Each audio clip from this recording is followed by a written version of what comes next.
Dios les bendiga, ¿cómo están?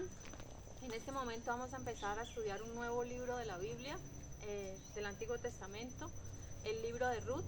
Es una joya de la literatura universal. El libro de Ruth es con tan solo 4 capítulos, pero es una historia emocionante, fascinante, que nos envuelve, que es difícil cuando usted empieza, una vez empieza a leer el primer capítulo, es difícil de usted terminar, o sea, usted quiere seguir, usted quiere terminar la historia completa. Así es de algo que uno no quiere pues parar, sino que hasta que no ha leído todo,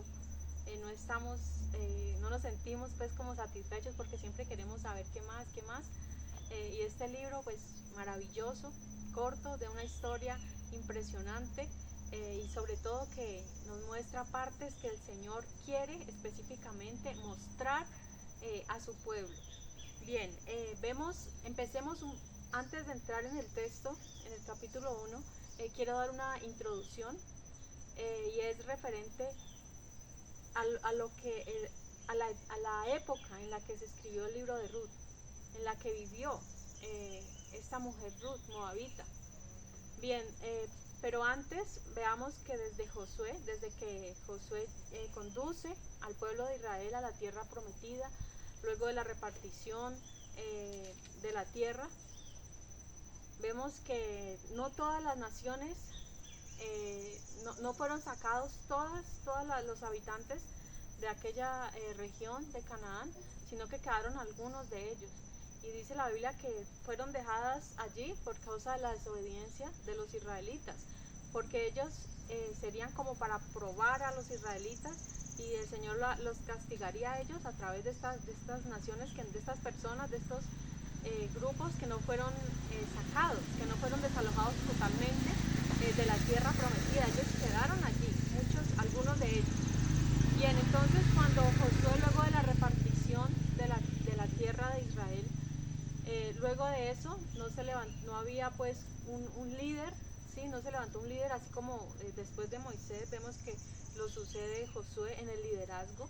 Dios estuvo con Josué como estuvo con Moisés, pero no pasó así después de Josué.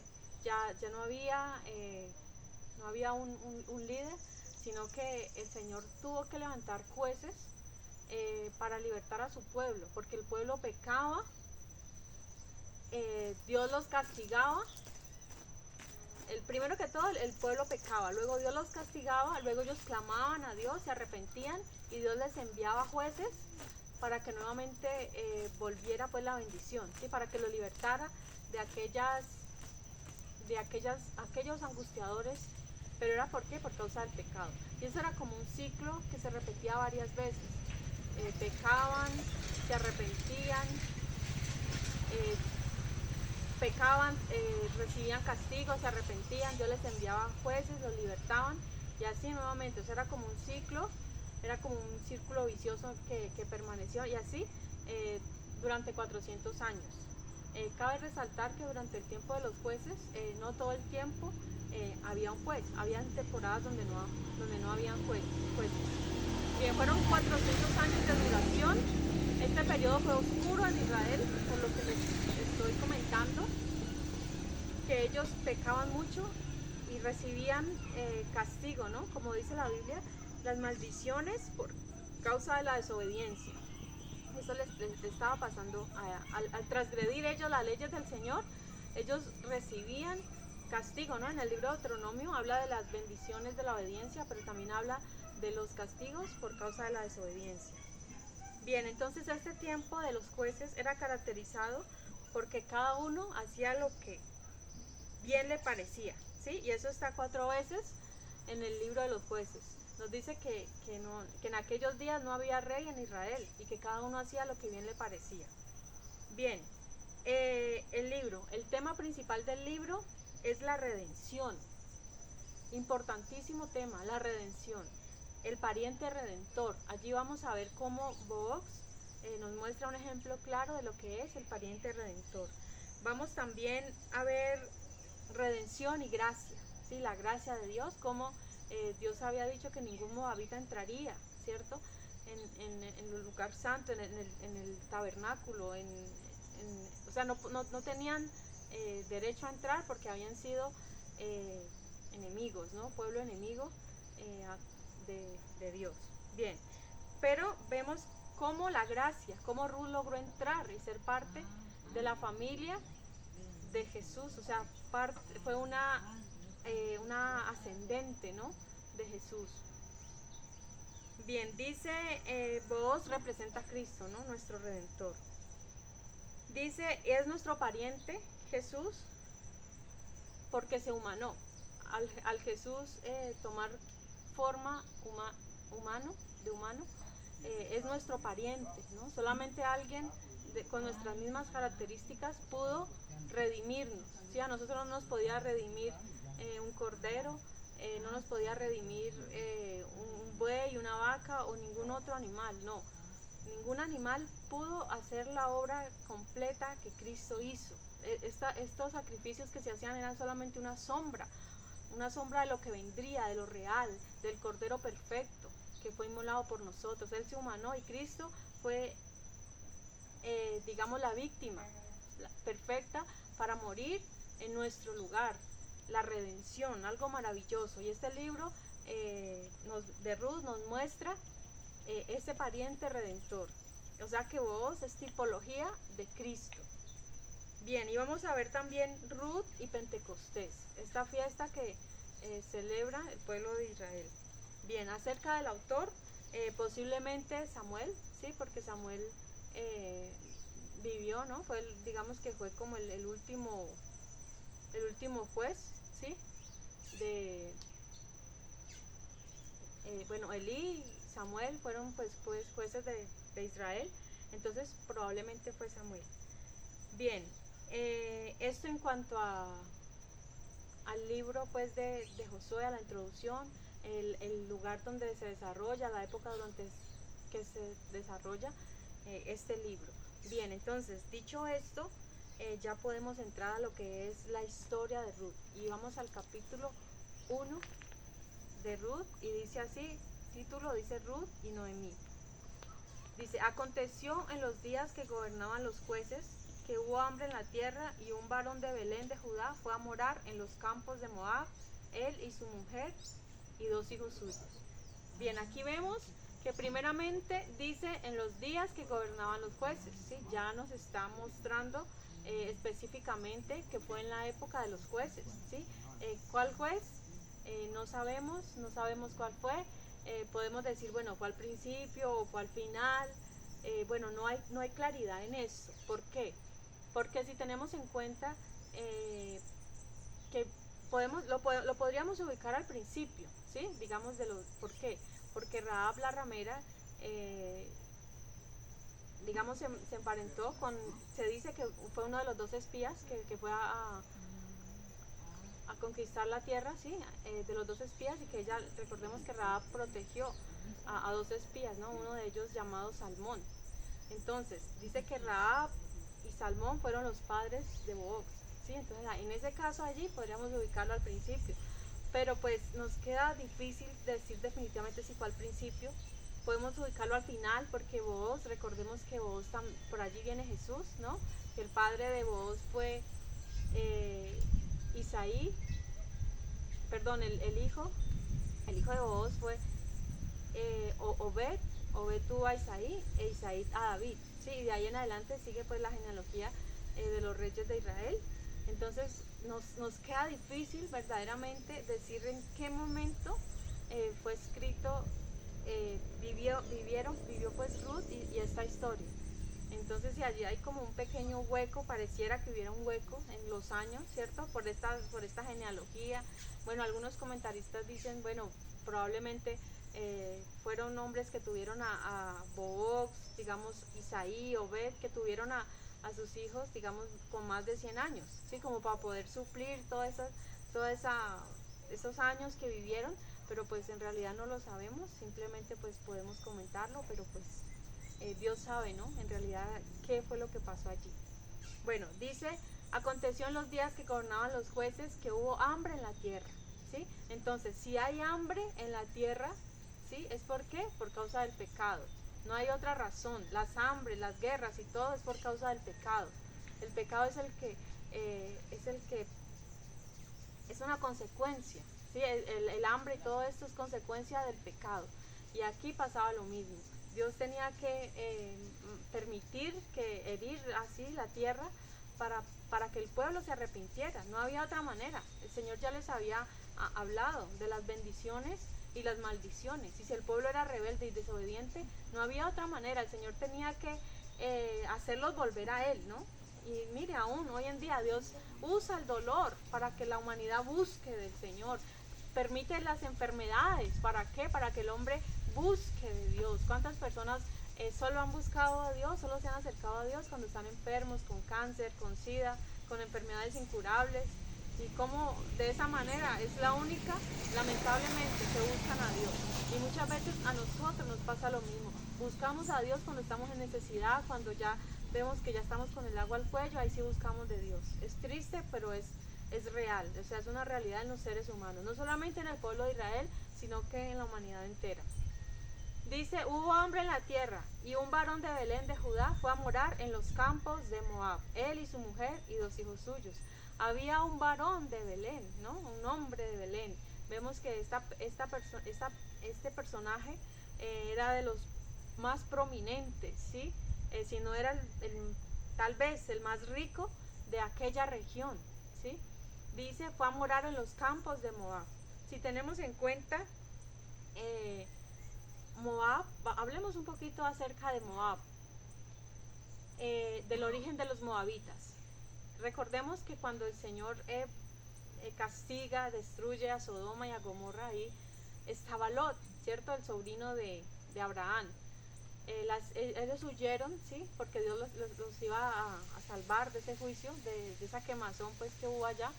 Cuando ellos huyen, en una cueva estaban cuando las 2 hijas de Lot. ¿Por qué? Porque las hijas de Lot habían aprendido, ¿no? de las malas costumbres, de los pecados y todo lo que se practicaba allí, que precisamente por eso es que Dios destruyó estos dos lugares, ¿sí? ¿Por qué? Por el pecado, por la maldad que se hacía allí, y el Señor destruyó. Pero las hijas de Lot ya venían y Lot mismo venían con ese pecado encima, con eso. Entonces, ¿qué pasó? Llevan al padre a una cueva, lo embriagan, ¿sí? Una hija dice que duerme con el padre. ¿Para qué? Para que dejar descendencia, para que no se acabara la descendencia del padre, decían ellas, ¿cierto? Una durmió una noche con su padre y quedó en embarazo. A la siguiente noche la otra también, y también quedó en embarazo. Y de ahí vemos que de ahí salieron 2 naciones, ¿cierto? Los moabitas y los amonitas, ¿sí? Amón y Moab. Fueron enemigos acérrimos del pueblo de Israel. Ellos salían a pelear en su paso por el desierto de los israelitas. Ellos salían a pelear y se unían, se aliaban antes con los demás enemigos y ayudaban al saqueo, ¿sí? del pueblo de Israel. Entonces eran enemigos, y tanto así que el Señor les dijo que ninguna amonita entraría en el tabernáculo, que no se casaran con ninguna persona de Moab. Vemos que Moab siempre, allá hay una historia, ¿verdad? Ahí con Balac, rey de Moab. Dice la Biblia que él quería maldecir al pueblo, ¿no? Al pueblo de Israel, incluso que le pagó, ¿no? Alquiló un profeta para que maldijera al pueblo, ¿no? A Balaam. ¿Por qué? Porque eran enemigos, deseaban ver destruido a Israel. Entonces, estos eran los moabitas. Y el Señor ya los había sacado de esclavitud. En su paso por el desierto, ¿sí? El Señor al pueblo de Israel probablemente pasaron por ahí cerca, ¿cierto? De Moab, pasaron por ahí, y ya ellos estaban en la tierra prometida, estaban en Canaán. Y volver a Moab significaba volver nuevamente a la esclavitud, al desierto, o sea, un camino equivocado, una ruta equivocada. Si tenemos en cuenta que Dios los había llevado allí a poseer la tierra que les había prometido, tierra que fluía leche y miel. Esa es la tierra de Canaán. Allí debería haber bendición, allí había bendición. Si hubo hambre, no era porque Dios no estaba cumpliendo su palabra, era porque el pueblo se había apartado de Dios, se había apartado del Señor. Entonces nos habla de este varón, ¿sí? De Belén de Judá. Dice, fue a morar a los campos de Moab, él y su mujer y 2 hijos suyos. Al ver nosotros esta migración, podemos pensar en aquella familia opulenta, adinerada, que huye de un lugar buscando mejores condiciones, buscando no tener necesidad, no pasar hambre, que no le falte pues nada, ¿sí? Vemos esto, que esto probablemente vemos como ese escenario, ¿no? Personas con dinero que salen, que lo tienen todo allí en su lugar, pero que salen en busca pues de mejores condiciones, que no quieren pasar el hambre. O sea, no, recordemos que si estaban en época de hambre, ¿cuál era el siguiente paso? Después del pecado y del castigo, lo que venía era el arrepentimiento. O sea, lo que ellos debieron hacer allí era arrepentirse para que el Señor nuevamente permitiera que la tierra nuevamente fructificara, ¿cierto? Para que hubiera abundancia de bendición nuevamente y de pan. Eso era lo que debían hacer ellos. Pero ¿qué pasó? Decidieron huir en el camino equivocado, en el camino donde ya habían estado, donde Dios los había sacado de ese lugar. Bien, dice versículo 2, dice, el nombre de aquel varón era Elimelech y el de su mujer Noemí. Y los nombres de sus hijos eran Malón y Kelión, efrateos de Belén de Judá. Llegaron pues a los campos de Moab y se quedaron allí. Bueno, allí nos relata los nombres de cada integrante de la familia, y es muy importante tener en cuenta el significado de los nombres. Y empecemos con Belén. Belén significa casa de pan, ¿sí? Y esto se le conocía con este nombre. ¿Por qué? Porque era una gran productora de trigo. La tierra prometida, imagínate. Se producía mucho trigo allí, o sea que mucho pan abundaba en esa casa, era la casa del pan. Qué triste que en un lugar donde se produzca tanto alimento, tanto sustento, haya escasez, y por culpa del pecado, por culpa de la desobediencia. Bien, Judá, Belén de Judá, Judá significa alabanza. Ahora Elimelech. Elimelech es una palabra, un nombre compuesto, Eli, ¿sí? Que es como una apócope, una abreviatura de Elim, es decir, Dios, Elim, o Elohim. Y Melech significa es mi rey. Si hay una alabanza que dice Jehová Melech, él es nuestro rey. Es decir, Elimelech significa Dios es mi rey. Noemí significa placentera, agradable, ¿sí? Dulce. Bien, sus acciones eran excelentes y agradables, significa dulzura. Es decir, esta mujer era agradable. Como les decía ahora, este hombre, Elimelech, era un hombre rico, ¿sí? Que tenía pues sus buenas tierras allá y también sus cosechas, ¿no? Cuando había, tal vez, lo más probable es que haya sido una persona que ayudaba mucho, ¿sí? Que beneficiaba a otros, que daba mucho, junto con su esposa, ¿sí? Por eso el nombre de placentera, agradable, ¿sí? Porque para las demás personas les parecía agradable ella, porque ella era muy, o sea, era muy dadora, ¿sí? Esto lo dice pues comentarios de libros hebreos, ¿sí?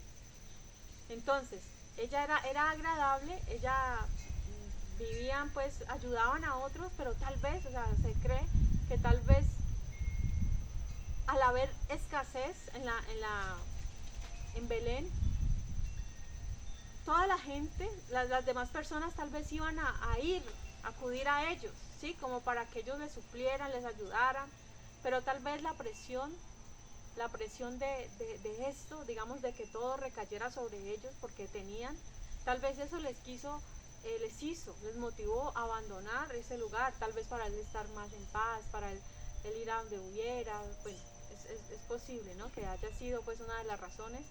No sabemos si él tomó la decisión solo o si Noemí ayudó, intervino, o antes ella fue la que lo empujó, o antes ella se sometió pues a lo que él dijera, pero no se opuso, ¿sí? Porque sea como sea, vemos que es una decisión equivocada, ¿no? Regresar a esclavitud, regresar donde hay pecado, donde hay tanta maldad, no es buena idea, ¿sí? Y sin embargo, pues los dos estuvieron de acuerdo tal vez y se fueron, y con 2 hijos. Y el nombre de los hijos, bueno, Malón significa enfermizo o enfermedad, ¿sí? O finalmente que sería erradicado del mundo. Mire estos nombres, que los nombres por algo tienen que ver, ¿sí? Con lo que les pasa, con lo que están, como que tiene que ver mucho con su destino. Los nombres, sobre todo aquí en el pueblo de Israel, ¿no? Se le ponía el nombre por alguna característica, por algo especial, aunque vemos que Elimelech no hizo pues muy buena gala de su nombre, ¿no? Porque Dios es mi rey, ¿no? Porque si Dios si realmente hubiera sido el rey, hubiera permanecido, hubiera estado afrontando la situación. Si había que arrepentirse, pues se arrepentían, pero no huir, ¿no? Porque muchas veces pensamos que huir de los problemas es una solución, pero nos acordamos que los problemas muchas veces nos están siguiendo, es a nosotros, porque muchas veces el problema está en nosotros, no está en la situación, sino que somos nosotros los que debemos arrepentirnos y los que debemos volver al Señor. Entonces ellos estaban tal vez huyendo de la muerte, pero vamos a ver lo que les pasa más adelante. Y que león significa consumido, o también significa acabado, o también aniquilamiento, ¿sí? Vemos que él fue aniquilado prácticamente del mundo, ¿no? Murieron muy tempranamente estos dos jóvenes. Bien, esto en cuanto a los nombres de lo que estamos viendo hasta el momento. Estamos en el versículo 3. Dice que llegaron, bueno, el versículo 2 dice que León y Efrateos de Belén, es decir, que eran de ese lugar así, ¿sí? Efrateos de Judá. Llegaron pues a los campos de Moab y se quedaron allí. Dice, y murió Elimelech, marido de Noemí, y quedó ella con sus dos hijos. Una mala noticia, ¿no? Una tragedia ocurre en Moab. Una tragedia ocurre en Moab. Ellos estaban tal vez huyendo de la muerte, ¿sí? Por hambre, pero vemos que antes la muerte los alcanza, ¿no? Prematuramente vemos que dice Elimelech, primeramente muere, ¿no? Elimelech, este hombre murió, no sabemos al cuánto tiempo de haberse asentado en Moab, ¿sí? Pero muere, dice, marido de Noemí, y quedó ella con sus dos hijos. Bueno, entonces ya queda Noemí viuda en esta tierra extranjera, pero con los dos hijos. Yo digo que ese era el momento. Si tal vez ella se vino por obediencia a él o por sujeción, se fue a esa tierra de Moab, era el momento ideal para volver a casa, para pensar, bueno, mi razón, de pronto ya no estamos como familia completa, tal vez ella con sus dos hijos debió tomar la decisión de regresar nuevamente a Belén, a su tierra, pero vemos que Noemí no fue así, o sea, no hizo lo correcto, no hizo lo asertivo Noemí, sino que se quedó allí con sus dos hijos. Versículo 4 dice, los cuales tomaron para sí mujeres moabitas. El nombre de una era Orfa y el nombre de la otra Ruth, y habitaron allí unos 10 años. Lo que era tal vez un viaje corto, tal vez por una temporada corta, esperando a que mejoraran las cosas en Belén, se convirtió en 10 años, 10 largos años, viviendo en tierra extraña, en tierra extranjera, en tierra donde no adoraban al Dios de Israel, donde tenían cantidades de dioses, donde adoraban a Chemos, el mismo Moloch, ¿sí? Donde ahí se sacrificaban los bebés a estos dioses, ¿sí? Vivos, se quemaban, y el Señor tenía prohibido totalmente que se ofrecieran sacrificios humanos.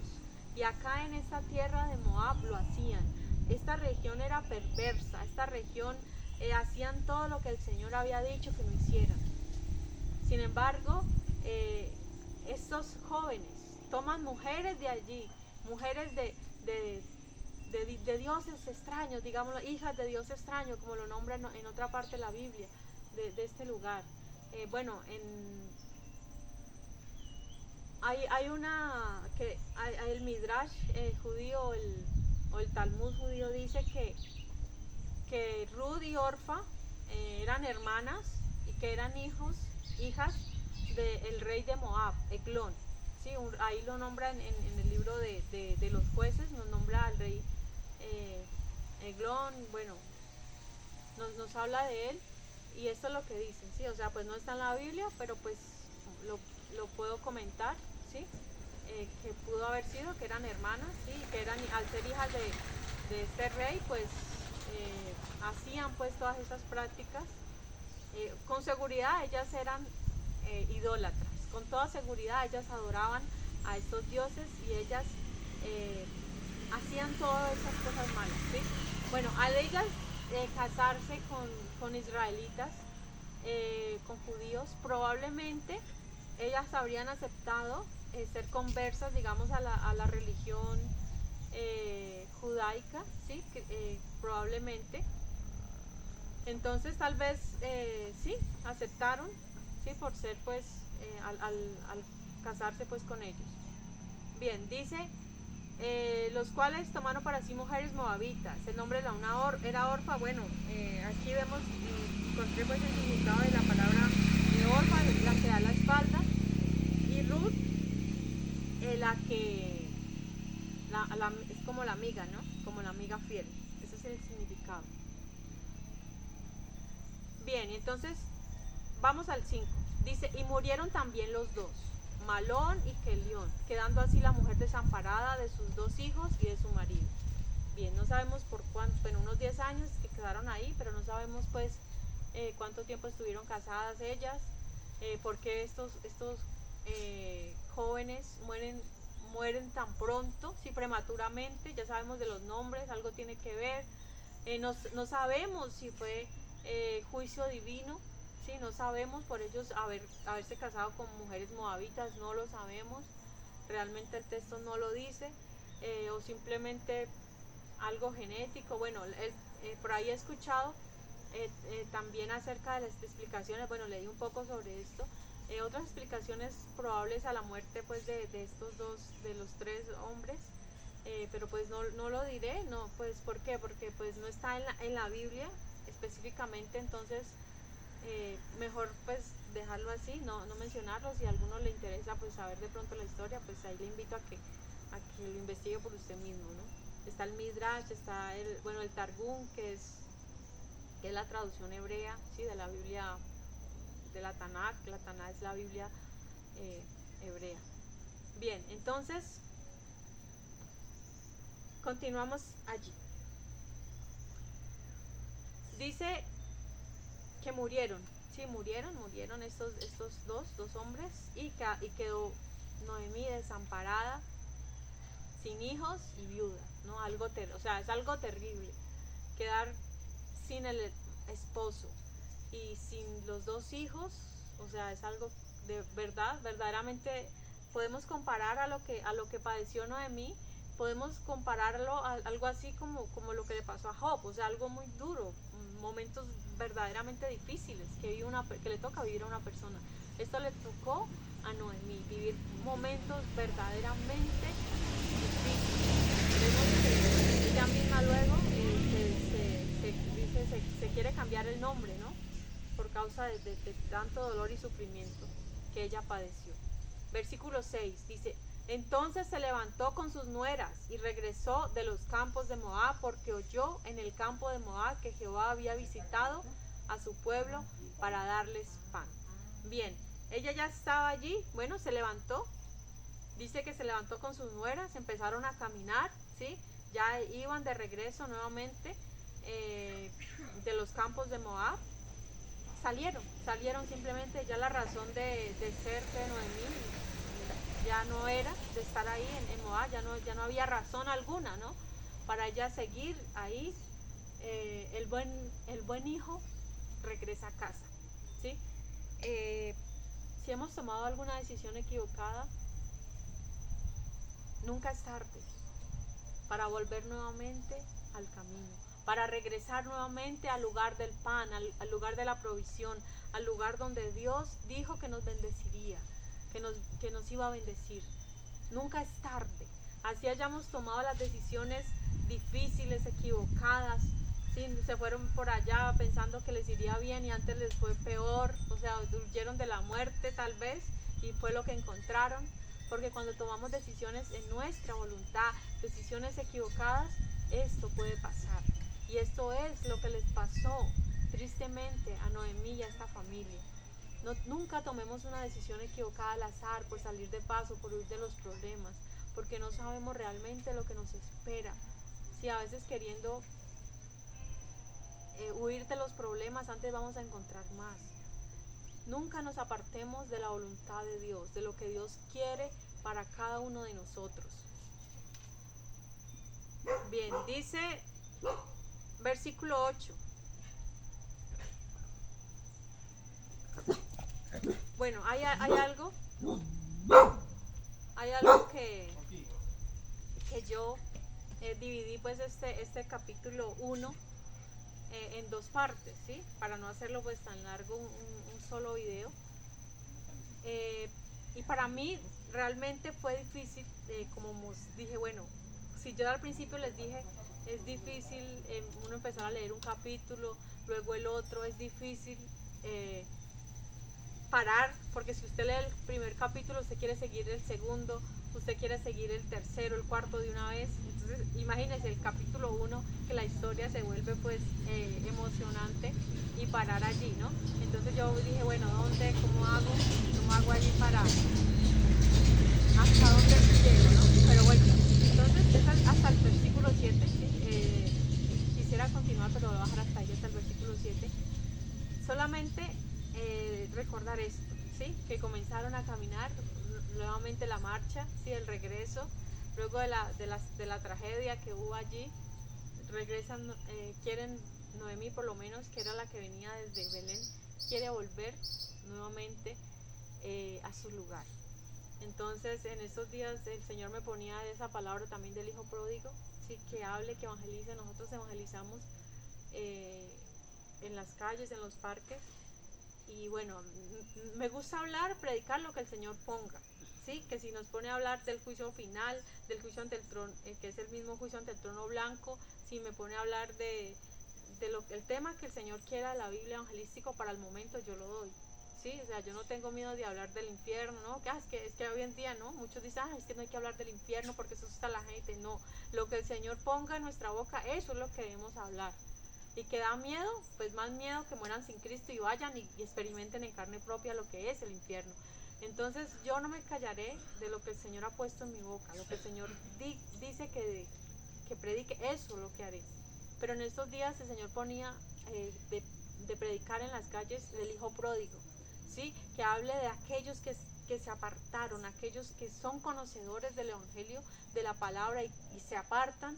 Con tanta facilidad se alejan del Señor, y más de uno se encuentra uno en la calle que sí han conocido, han sido, pero ya no son, están apartados, pues son hijos pródigos, es decir, están comiendo con los cerdos, están comiendo aguamasa, están comiendo de las algarrobas que les ofrece el mundo, el diablo, Satanás, y eso no es nada bueno.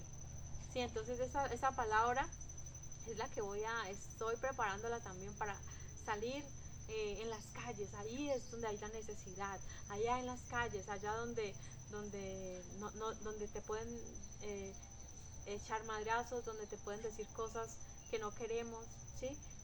Allá es donde debemos ir sin miedo, sin temor. ¿Por qué? Porque no tenemos espíritu de temor. Entonces Noemí en el momento ya había pasado la crisis, digamos, o estaba en plena crisis tal vez, por la muerte de sus parientes cercanos, de su familia más cercana, pero ella tomó la decisión nuevamente regresar. ¿Por qué? Porque salió del lugar donde había estado. ¿Por qué? Porque dice que ya había escuchado que Jehová había visitado a su pueblo para darles pan. Eso fue ella escuchó. ¿Y cómo fue que escuchó, no? Algunos, en lo que yo le decía, el Targum dice que fue un ángel que le avisó. Bueno, no sabemos si fue un ángel que le avisó, no sabemos si de pronto fue un vendedor de esos ambulantes que van de pueblo en pueblo y anuncian. Lo único que sabemos es que ella escuchó de que allá en Belén, allá a la distancia, el Señor había visitado a su pueblo, ¿sí? Para darles pan. Entonces ella toma la decisión nuevamente, coge a sus nueras y se empiezan a caminar, empiezan nuevamente, empiezan a salir, ¿no? A Noemí a regresar a su tierra. Bien, entonces hasta ahí recordemos, nunca es tarde para volver a casa, nunca es tarde para decir, Señor, he pecado, ¿sí? Como el hijo pródigo, he pecado contra el cielo y contra ti, pero yo quiero regresar. No importa lo que me digan, sí, porque tal vez me van a decir nuevamente allá de donde salí, ay, ¿cómo estás? ¿Cierto? Y eso fue lo que pasó con Noemí. Vamos a ver más adelante que allá, ay, pero se conmovieron. Sí, ella salió llena, salió bendecida y llega, mejor dicho, en tremenda escasez, en tremenda necesidad. Pero bueno, no importa, no importa el que dirán. Lo importante es que el Señor te perdona, que el Señor te restaura, el Señor te liberta, y eso es lo más importante. Entonces nunca es tarde para volver al Señor. Que el Señor les bendiga y nos vemos en el próximo video para terminar este hermoso capítulo.